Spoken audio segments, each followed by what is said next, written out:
सोचिए किसी देश का प्रधानमंत्री आपके स्वागत में खुद एयरपोर्ट पहुंचे और आसमान में लड़ाकू विमान आपके विमान को सलामी देते हुए साथ उड़े। ऐसा ही खास नजारा देखने को मिला जब प्रधानमंत्री नरेंद्र मोदी स्वीडन पहुंचे।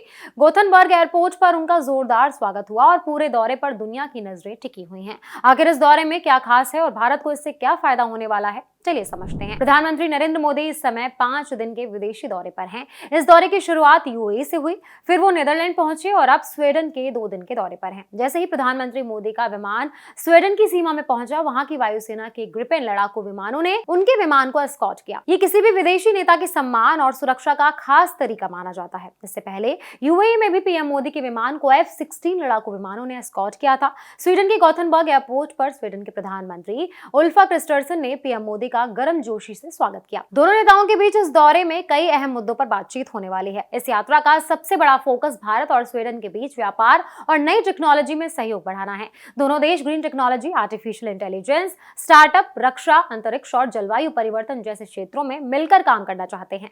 जानकारी के मुताबिक भारत और स्वीडन के बीच व्यापार वर्ष 2025 में करीबन 7 अरब अमेरिकी डॉलर तक पहुंच गया है। अब दोनों देश इसे और बढ़ाने की तैयारी कर रहे हैं। प्रधानमंत्री मोदी इस दौरे के दौरान स्वीडन की बड़ी बिजनेस कंपनियों के प्रतिनिधियों से भी मुलाकात करेंगे। इसके अलावा वो European round table for industry कार्यक्रम को भी संबोधित करेंगे। इस कार्यक्रम में यूरोप की बड़ी कंपनियों और उद्योग जगत के बड़े लोग शामिल होते हैं। इस कार्यक्रम में प्रधानमंत्री मोदी के साथ यूरोपीय आयोग की अध्यक्ष उर्सुला वॉन डेर लेयन और स्वीडन के प्रधानमंत्री भी मौजूद रहेंगे। माना जा रहा है कि इस बैठक में निवेश और टेक्नोलॉजी को लेकर कई अहम फैसले हो सकते हैं। स्वीडन में भारत के राजदूत ने भी कहा है कि वहां रहने वाले भारतीय लोग पीएम मोदी के दौरे को लेकर काफी उत्साहित हैं। इस दौरे से दोनों देशों के लोगों के बीच संबंध और मजबूत होंगे। ये दौरा इसलिए भी खास माना जा रहा है क्योंकि इससे भारत और यूरोप के बीच रिश्तों को नई ताकत मिल सकती है।